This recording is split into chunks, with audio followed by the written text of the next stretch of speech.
For those who are not familiar with what Avant is, it is a fintech startup headquartered in Chicago.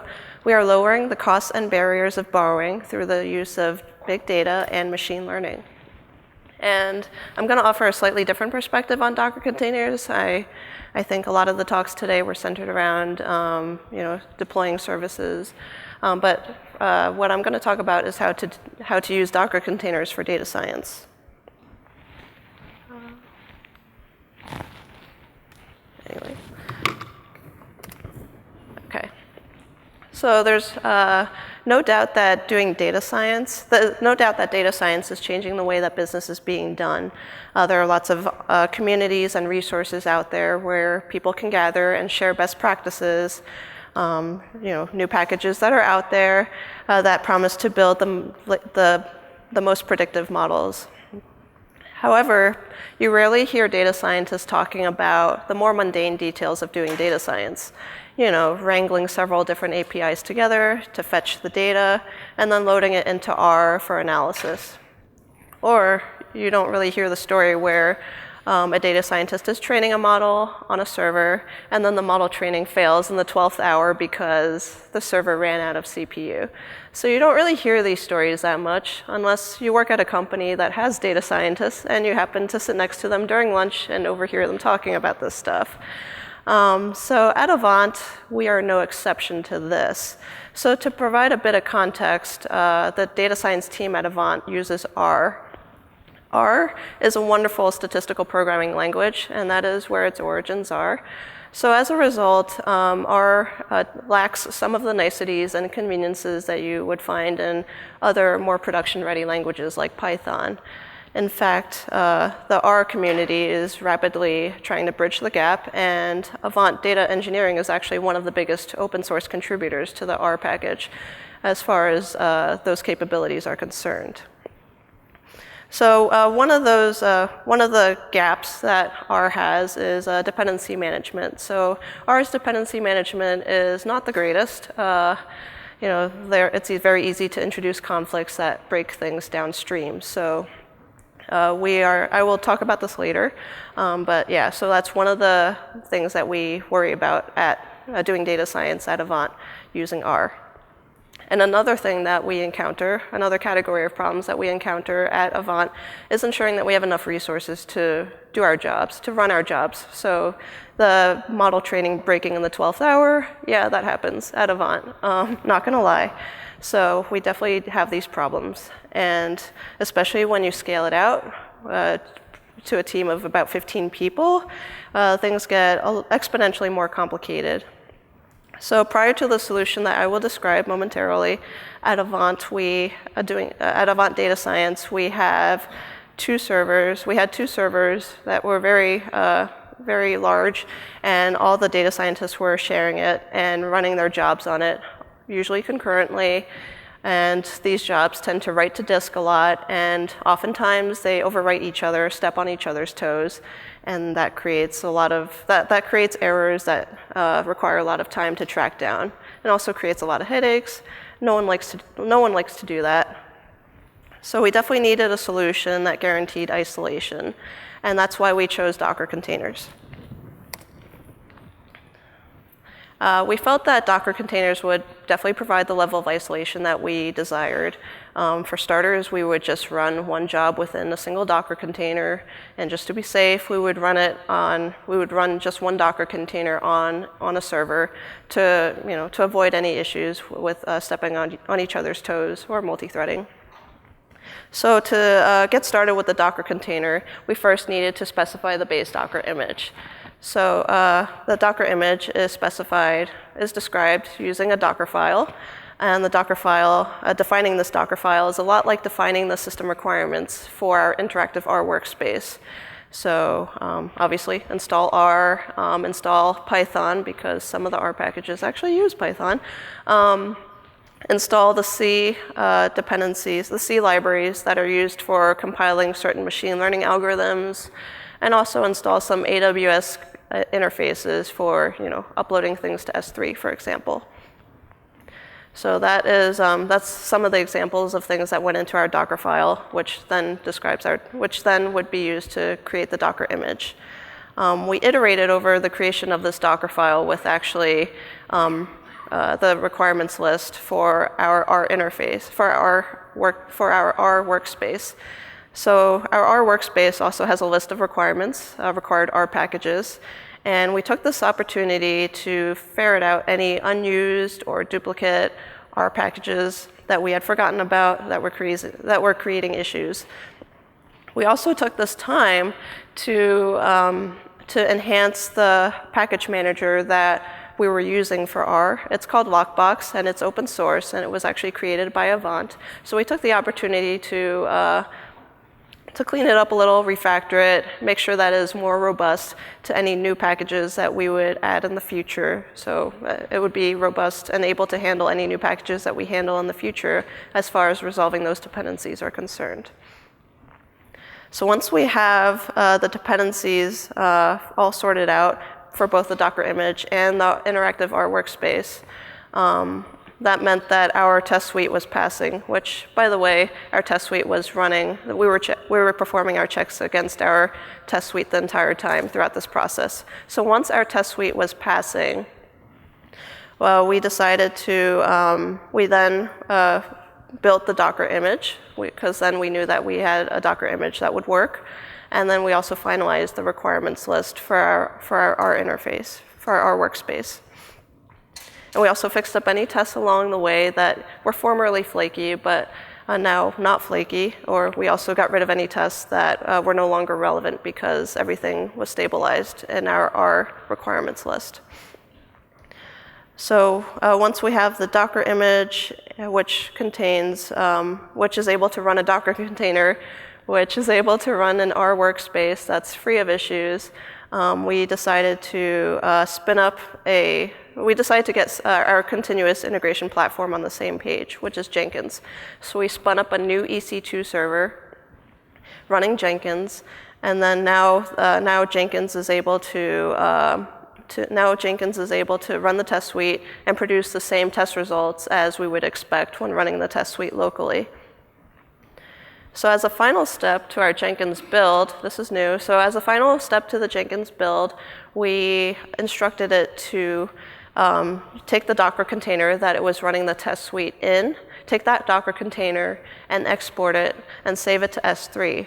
That way, this Docker container is then made available to run jobs later on for data scientists. What's unique about this Docker container that has had the test suite run through it is that it has had all the R packages loaded on it as of that commit, because the Jenkins build occurs at each commit. So it has all the R packages that were in use as of that commit, along with the precise versions, as well as any specific configurations.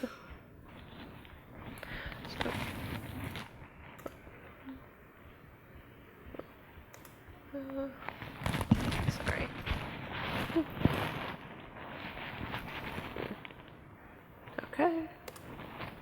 Okay. So once we have things working, for one EC2 instance, we turn to scaling it up. So when we got to this step, we decided to write a simple command line app that would take care of a lot of things that we anticipated doing repeatedly. So this command line app, which is Python based, would enable us to do a lot of the AWS management tasks that normally would have to be done through the AWS console. So stuff like spinning up EC2 instances, taking them back down, configuring the virtual private cloud, et cetera, et cetera. So we wrote a command line app that would enable us to do this. And now we're able to spin up EC2 instances with a few keystrokes on the command line.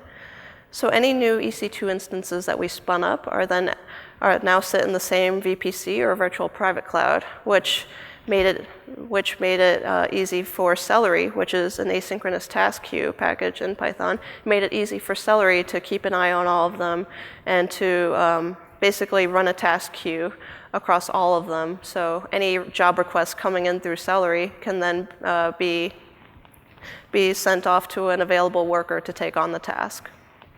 So now we have the EC2 workers sitting in a pool with an asynchronous task queue that manages them. And on top of that, we also provided a simple command line interface for data scientists to issue jobs. So they can issue a job in as few as 2 arguments. The work environment that they want the job to run in, which is, by our definitions, it is the git commit for that for the Docker container. So that's the work environment that they would want to run their job in, as well as the job itself, which may be a R script that describes a model build, for example. Okay. So that was a lot to take in, so let's just put it all together in a cycle. So you could see in the middle of the diagram, we have the components of our system. All the way to the left, we have a virtual private cloud where all of our EC2 instances sit. It's a mix of on-demand and spot instances, and they are all managed by Celery, as I said before. So these are workers that are ready to accept jobs coming in through the queue. We also have our S3 bucket, which contains all of the Docker container images that Jenkins produces at the end of every build. So there's the S3 bucket containing them.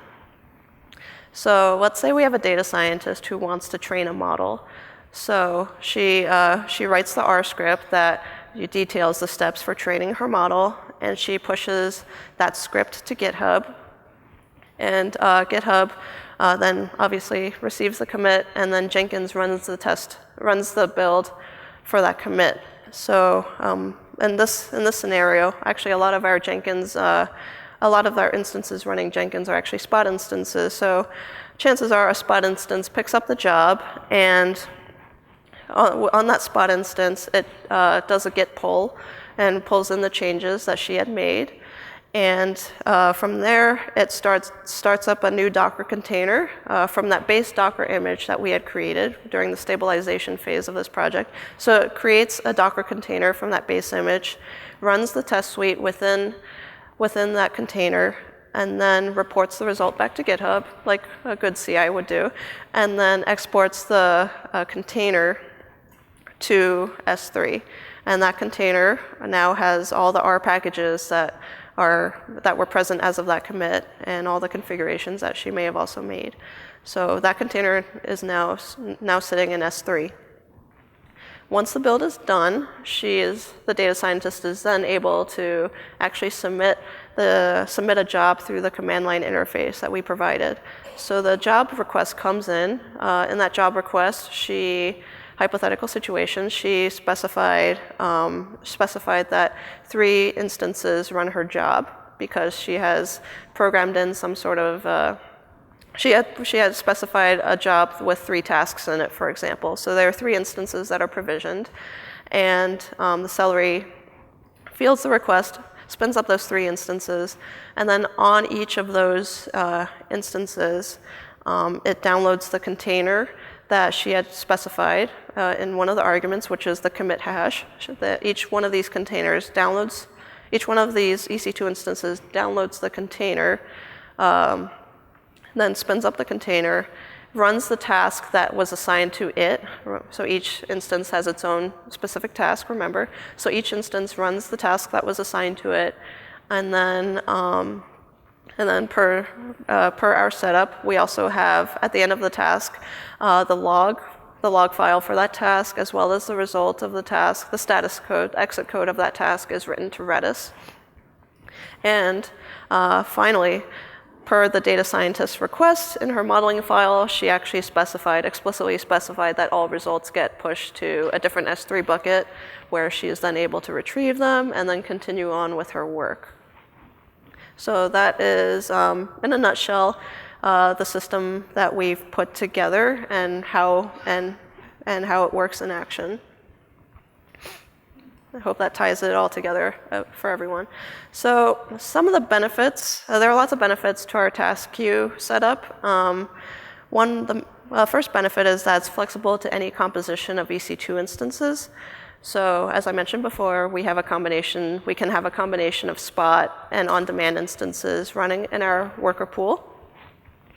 And this is very easy to achieve because during the stabilization we had snapshotted the EC2 instance that we had snapshotted the EC2 instance's AMI, and now we have that AMI that can be used to spin up new instances. So it's very easy. So it's flexible to any composition of EC2 instances. And then if you wanted to take it a step further, some of you might be familiar with Elastic MapReduce, which is another wonderful service that AWS provides.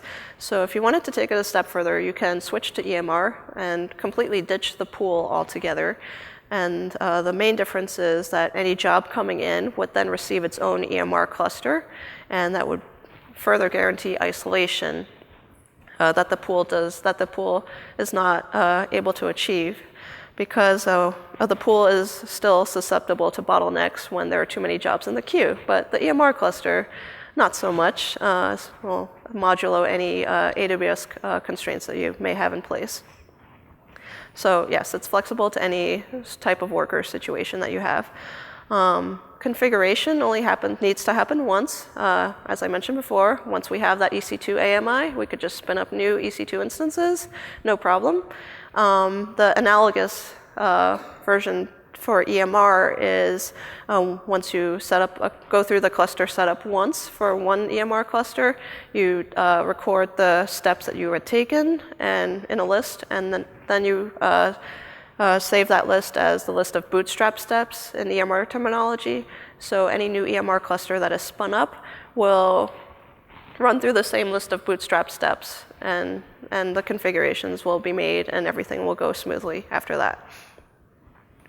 Another benefit is that our task environment is guaranteed. So this goes back to the problem of isolation, where we want each job to run in isolation and not overwrite each other or step on each other's toes. So our task environment, the way we have it set up at least, where it's one Docker container per EC2 instance, the more conservative approach, our task environment is guaranteed. So it's not affected by anything else that is running at the time. And also on top of that, another guarantee that we can make is that the conditions in which the job is run is identical to the conditions at the time of development. So if a data scientist is testing out her code at a smaller scale on her local machine, she can expect to get the same behavior when she runs the job through our task queue, because our Docker containers contain all the precise R package versions and configurations required. And finally, the way we have it built, we have made a very extensible command line interface. So our command line interface started out with two things: functionality to manage the cluster, our AWS resources, and also functionality to do job monitoring, so like fetching logs, following logs as they go along for a job. But we decided to take it a step further and actually incorporate it into our interactive R workspace. So now a data scientist can go seamlessly from testing out her code on a very small scale, like testing out her model build on a very small scale on her local machine on a subset of data. And once she's satisfied with what she has, then she can stay within R and actually issue the job to run it on the full data set in our pool of workers. So what are some other use cases besides model building for our task queue? So a broad category of things that we use our job queue for is quality assurance. We've already seen the example where Jenkins is using Docker containers to run our test suite, which consists of unit tests and some regression tests. Nothing too intensive.